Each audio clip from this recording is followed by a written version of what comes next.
はい、こんにちは。今回は、ロードスター NC って言われるタイプのロードスターのオートバックスとマツダのコラボモデルですね。で、モノクラフトっていう、ブランドを作ったんですね。で、何台かマツダと、オートバックスで車を作ったんですけども、そのうちの1台の、コンプリートカスタムカーMH1 っていう車を紹介します。MH1 の一番の特徴はここのもともと NC ロードスターご存知かとは思いますけども、横長のライトなんですけどね、ここのボンネットとですね、それからこのライト周り、この辺をカスタムしていて、こんな丸めにしてるんですね。で、個人的にこの丸めがとても気に入ってまして、すごくいいなというふうに思います。あとはもともと NC のロードスターというのは非常にスタイルが、特に横から見たスタイルが僕は非常にかっこいいなというふうに思ってます。こんな感じのスタイルですね。で、この辺りの角度なんかも非常になんというかかっこいいというかグラマラスというかですね、そんな感じに見えると思いませんか？なんかすごく僕はこの形好きですね。ただ正面から見るとちょっとなんというか若干ポルシェとかですね、その辺の車にもちょっと似たような感じにも見えなくもないかなという感じですね。で、僕は本当この角度ですね、この角度がとてもグラマラスな感じがして好きですね。横もかなりかっこいいですよね。横の感じも低いボディと、特にこの車は色が結構綺麗な色をしてて、いい色をしてるなというふうに思います。後ろはですね、ほぼそのまんま、NC ロードスターそのまんまですね。だから後ろから見るとですね、ロードスターかなって NC ロードスターかなって普通は思うんですけども、前から見ると全然違うということで、なんだこれっていうふうによくなるんですね。で、後ろがちょっと違うところはですね、このマフラーですね、5次元製のマフラー、ここがちょっと違います。で、これの音は後でお聞かせしたいと思いますけども、マフラーの部分がちょっと違うというところでしょうかね。あと、ホイールですね。ホイールもモノクラフト MH1 というふうにここに書いてありますけども、ホイールも MH1 仕様になっています。基本的には、ボンネット、それからライト周りですね、それからホイール、あとは、後ろの、マフラーですね、そこが純正の NC とは違うということになります。その他の部分に関しては、基本的にはNC と同様になっています。ちょっと中を開けてみますね。あとは違うところと言いますとですね、あと違いと言いますと、このメーターパネルのところですね、この真ん中のところに MH1 と書いてあるの分かりますかね。ちょっと分かりにくいんですけども、メーターパネルが純正と違うというのがこの車の特徴になっています。基本的には NC ロードスターと同じなんですけども、ちょっと中の方を説明していきますね。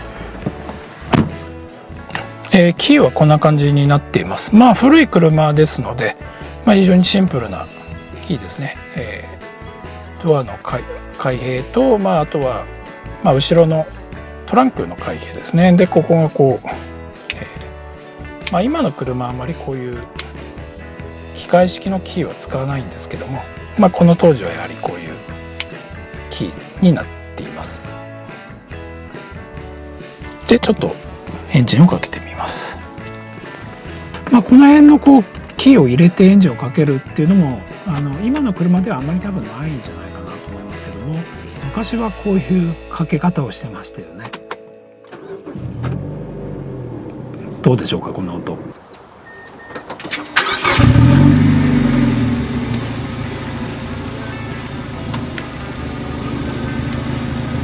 今みたいなこんな感じの音です。なかなか音もいいですよね。マフラー音聞こえますかね。メーターパネルはこれもやはりシンプルですけども、特徴はスピードメーターの0のところが下にあるというか、一番下にスピードメーターもタコメーターもですね、この0のところが真下にあって、レーシングカーなんかではよくある仕様ですよね。レーシングカーといっても昔のレーシングカーですね。今のレーシングカーは多分デジタルメーターですので、こういったちょっとやはり凝った感じのですね作りをしていて、であと真ん中は、これは油圧計ですかね。でこっちの端っこには油温計、それから、ガソリンメーターで、本当に真ん中のこの液晶表示には、デジタルな液晶表示は距離計になっています。まだ32,900キロしか走ってないですね。この車平成、18年式2006年式ですので、13年14年13年落ちですかね。それでもこのぐらいの距離しか走ってないということになります。あとはこちらに、DSC ダイナミックスタビリティコントロールですね。いわゆるトラクションコントロールみたいな横滑り防止装置をオフにする装置と、あとこの、パワーウィンドウが開かないようにするボタン、それから下の方に行くと、ETC もありますけど、 ETC は後付けですけども、あとはトランクを開けるボタン、これぐらいしかないですね。で今の車とはだいぶ違ってシンプルです。ライトもですね、これぐらいのライトをつけるというボタンスイッチと、フォグランプ、それから、こちらの、ワイパーもですね、本当に正面のワイパーと、あと水を出す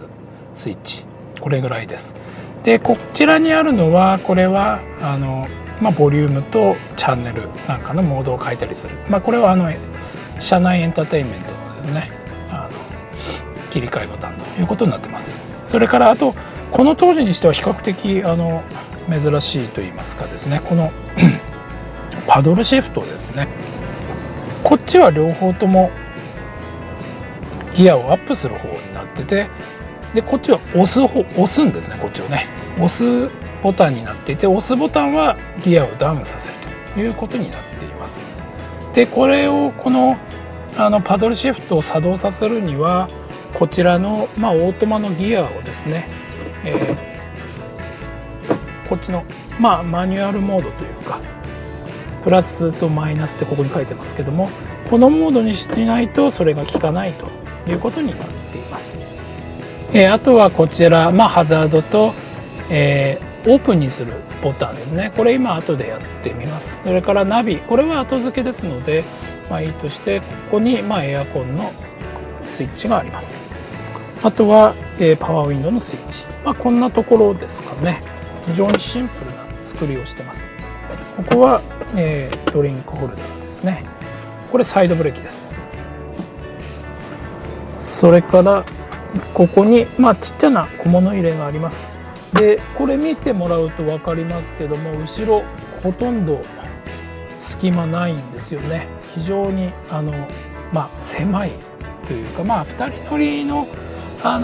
車であればこんな車もよくあるんじゃないかと思いますけども、非常になかなか狭いですよね。一応ここにバーがついて、安全用のバーだと思いますけども、そういうのがついてたりとか、それからここにスピーカーがあったりとか、そういう感じの仕様です。でシートはですね、フルバケットっていう感じではなくて、少しホールド性のいいような感じの革シートですね。これはNC ロードスターの、上級グレードはこういうシートになっています。 MH1 はもともと最初から上級のグレードなので、こういうシートになっています。こんなところでしょうかね。あとじゃあオープンにしてみたいと思います。でオープンにするにはですね、まずこちらのギアをパーキングモードに入れて、で、ここにですねリリースのがあります。ここを押しながらここを開けるわけですね。でそうするとここがロックが外れます。でこの状態でここのロックが外れるとまずここの赤いインジケーターがついて、この状態でここの開ける方を押します。では押してみます。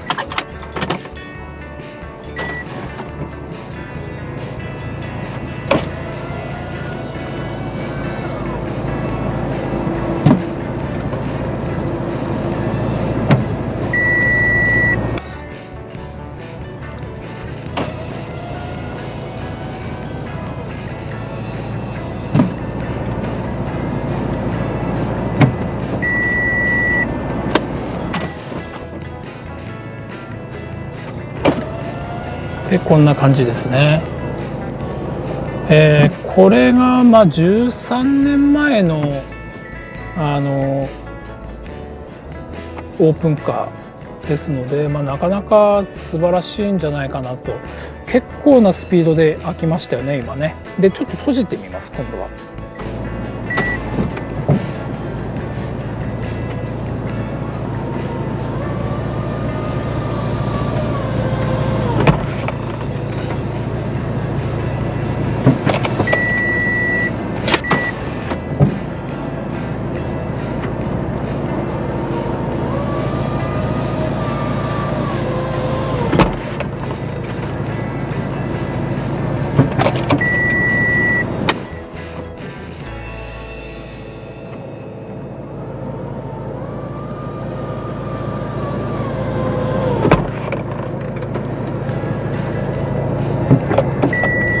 閉じるのもかなり早いですよね。であとは最後にここを閉めておしまいということになります。今一般道ですけども、こんな感じですね。エンジンはですね 2000cc でまあの排気量なんですけども、この車の大きさからすると、エンジンは大きいかなという感じはしますけども、ちょっと不可視気味に走ってみますけども、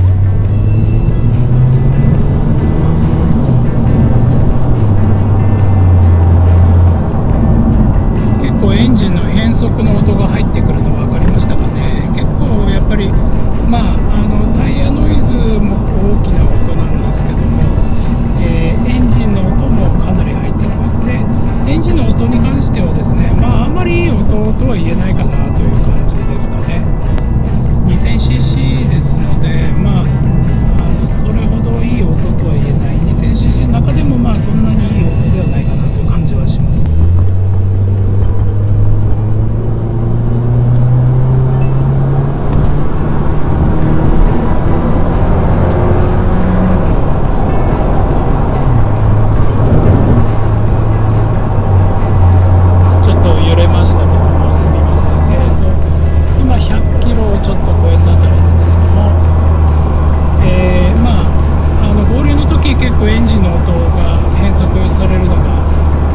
聞こえたんじゃないかなというふうに思いますけども、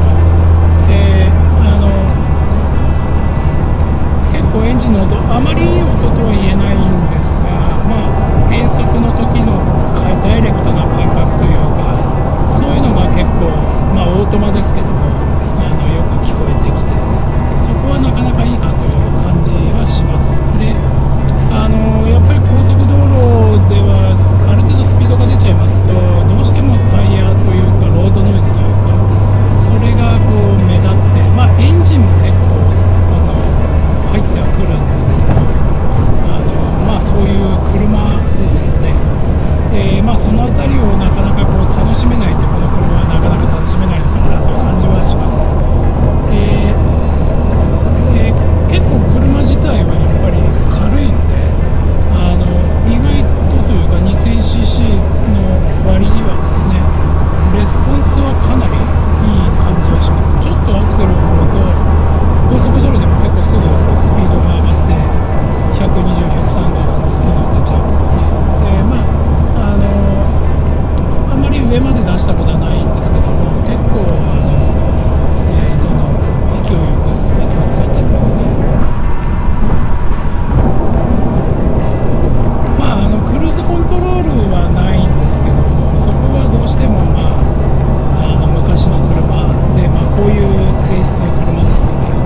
しょうがないのかなという感じはします。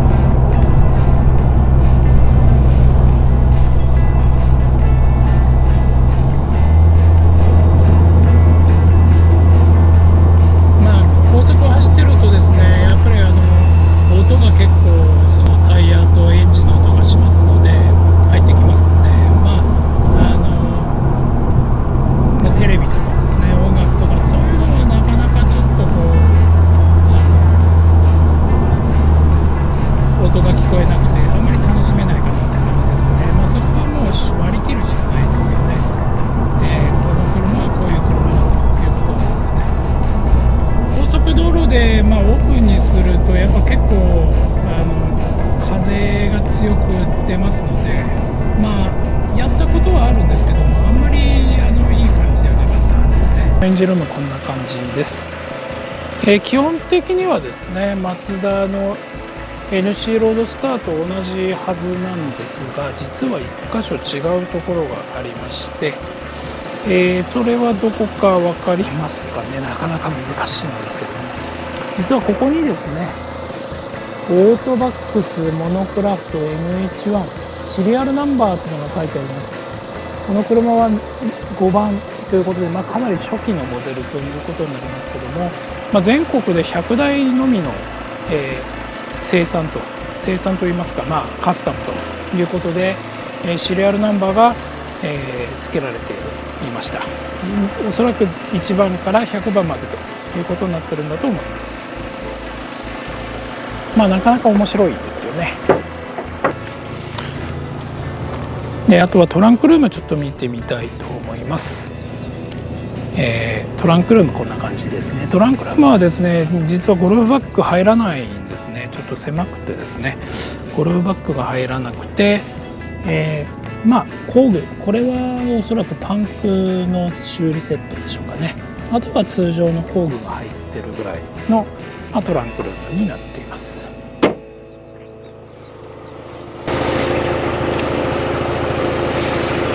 屋根の部分はちょっとこんな感じで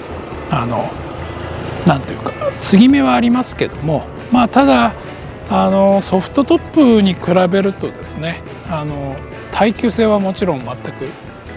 比べ物にはならないのかなというふうには思います。で、形もですね、ちょっと丸っこい感じには見えますけども、なかなかいい形をしてるなというふうに個人的には思っています。今回 M11 紹介しましたけれども、いかがでしたでしょうか。なかなか面白かった、ためになったという方はですね、ぜひチャンネル登録をしていただけると嬉しいです。これからもですね、不定期ではありますけれども、車のレビューをしていきたいと思っています。ぜひこれからもよろしくお願いします。ではさようなら。